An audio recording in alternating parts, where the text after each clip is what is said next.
What's up, YouTube? So I want to come through and talk about the hashtag ADOS movement and colorism. Kind of like how they both relate, and as well, who qualifies, right? Who qualifies for this movement? All right. Before I begin, I'm just going to set the record straight. All right. Let me set the record straight. I am ADOS on both sides of my family. All right. So you don't waste your time coming at me in the comment section on some bullshit like that. All right. Both sides of my family traces back to the African American descendant of slavery experience. All right. And as well, definitely both, when it comes to cultural lineage, definitely. All right. So, with that being said, let's get into this. All right. So, I do understand that the movement is about getting reparations. And that is political. Okay? I understand that, right?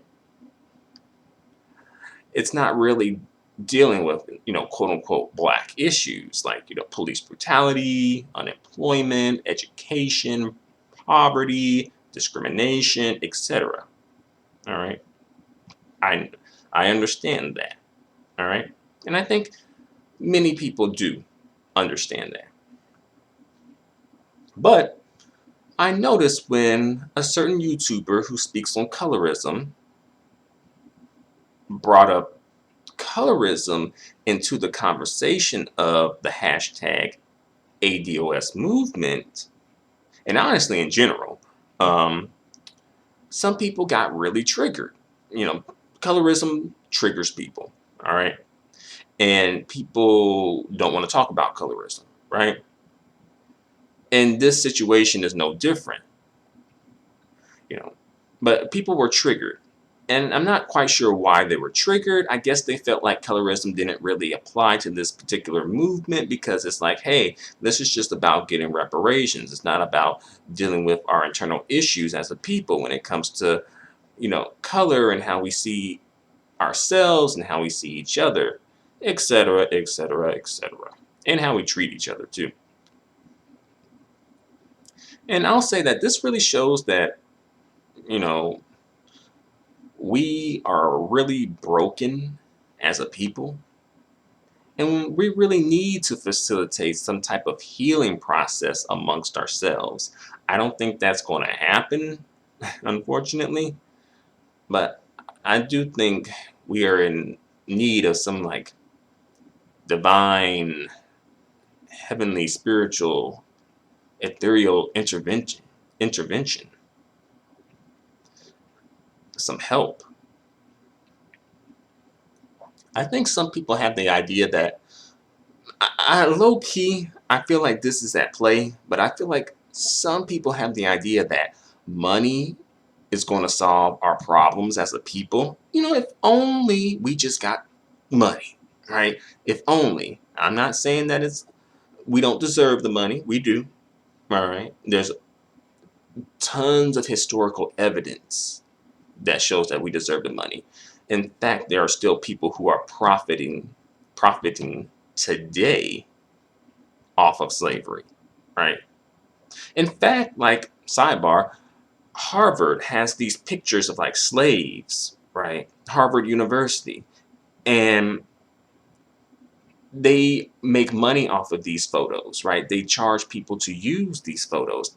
I believe that they have the copyright on those photos. So even right then and there, people are still making money off of slavery, right? And as well, of course, other organizations, when you trace them back, they've had ties to slavery. Okay? So I'm not arguing that we don't deserve it, but I am saying that I think some people are under the illusion that if we got the money, all problems in the black community would be solved. Honestly, well, you know,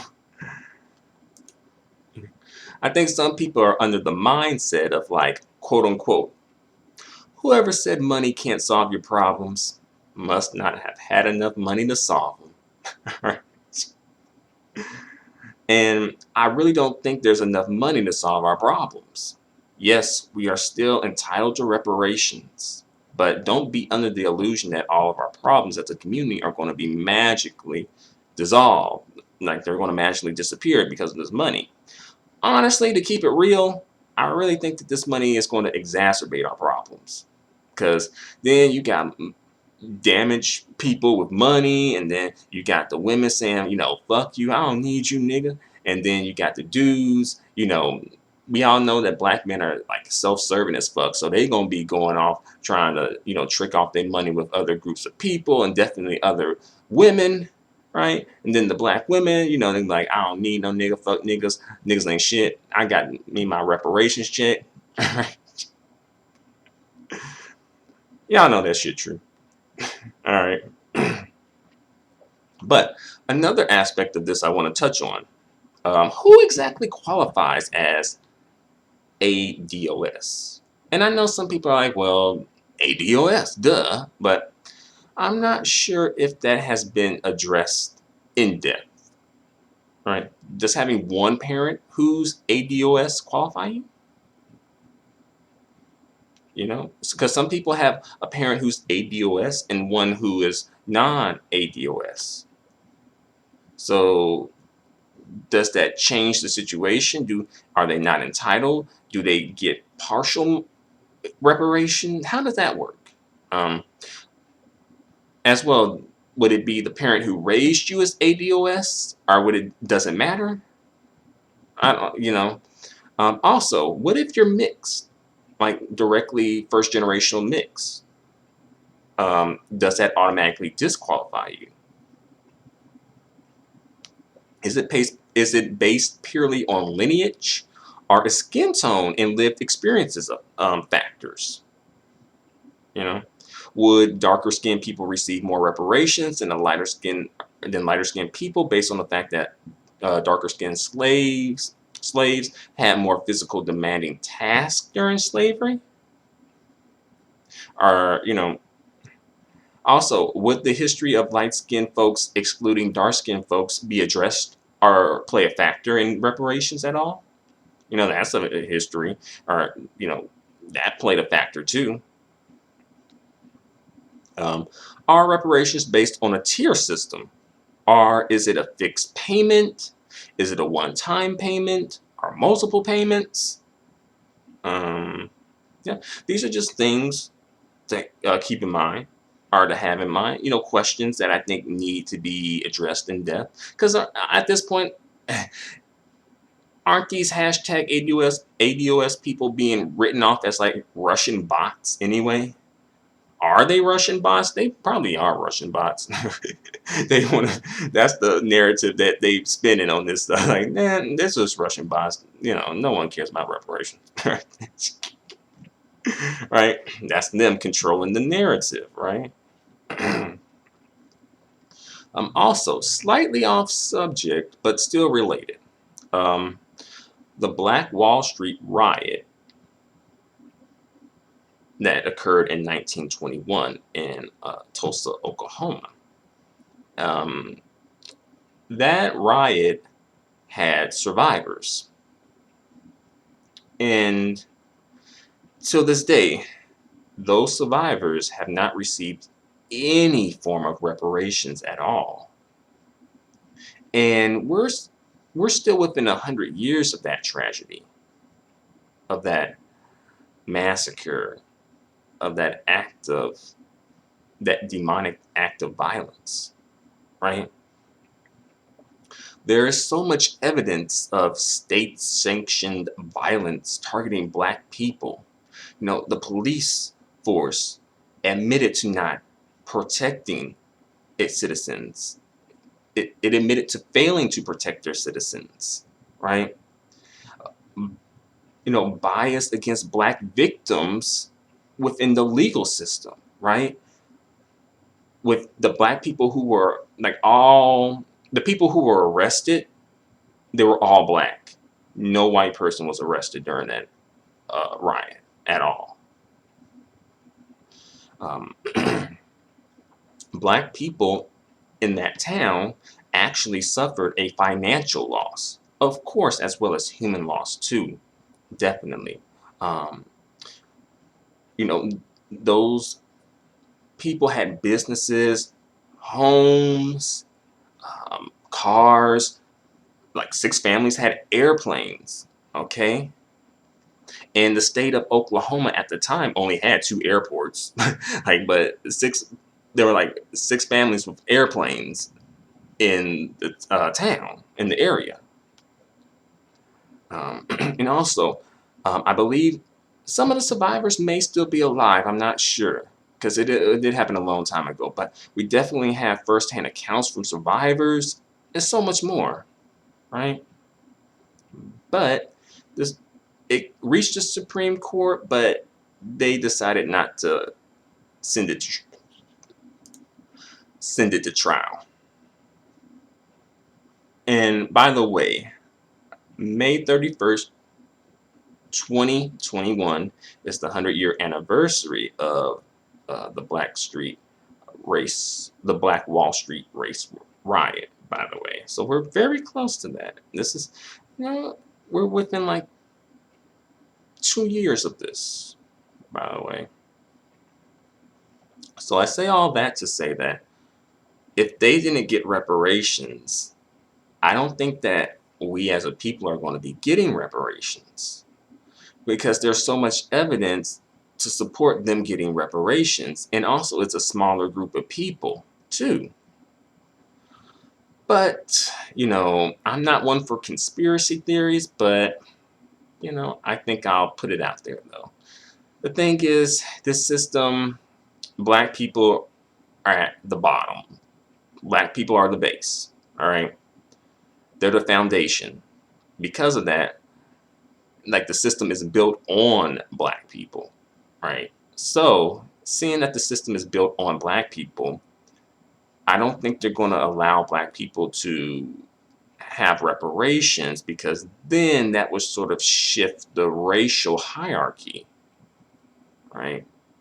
And we can't have Black people being successful and happy, well functioning. No, that it doesn't help to maintain the social hierarchy, the racial hierarchy, and it doesn't help to maintain the country. So that being said, I don't really see reparations happening unless y'all wanted to go to war, which I know that's not going to happen. We can't even get Black men to defend Black women getting beat up and attacked at McDonald's. So how are we going to wage a war against like a machine? The machine of white supremacy. Let's be real. So I don't really see this happening. And as well, I think some white people would probably want to wage war against us.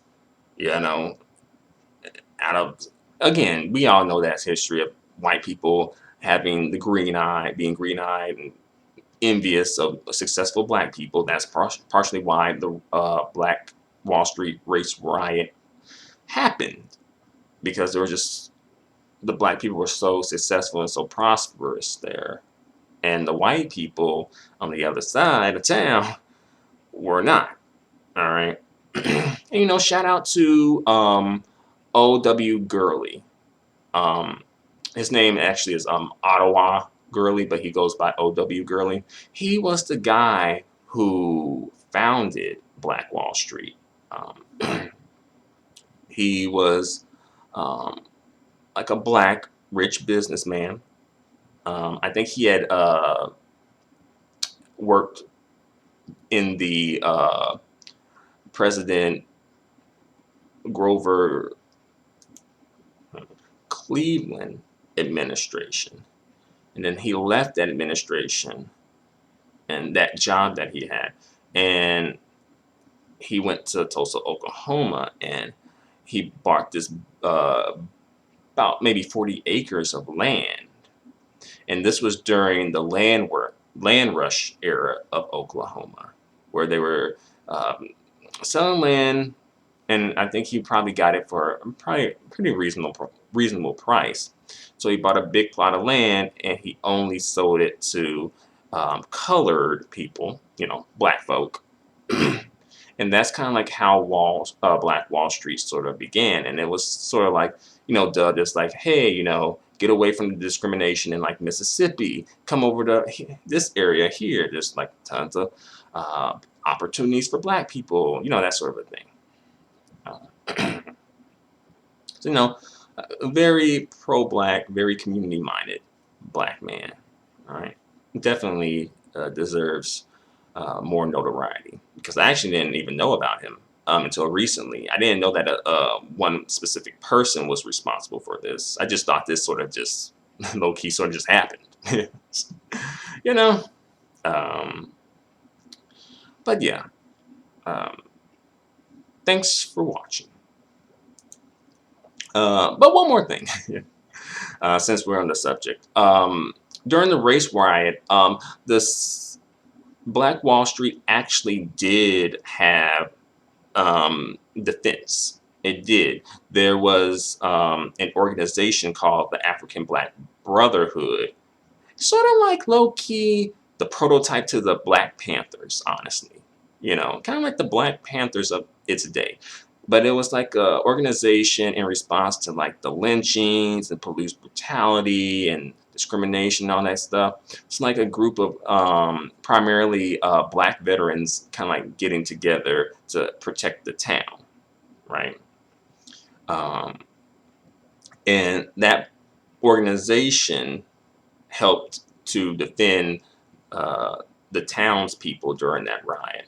The organization was ultimately short-lived, but that was like their kind of like moment of glory during the Black Wall Street race riots, by the way. And the African Blood Brotherhood was founded by a man named Cyril Valentine Briggs. He from the islands. I believe he was actually mixed. White dad, black mom. He may have been white passing from what I hear too. But yeah, you know, it's always a light-skinned brother who wants to be militant. Yeah, that's kind of strange. A little strange. But, so with that being said, I'm going to bring this video to a close. You know, don't want to bore you too much with these history lessons here. But thanks for watching. Please let me know what you think in the comment section. Until the next video, adios and goodbye for now.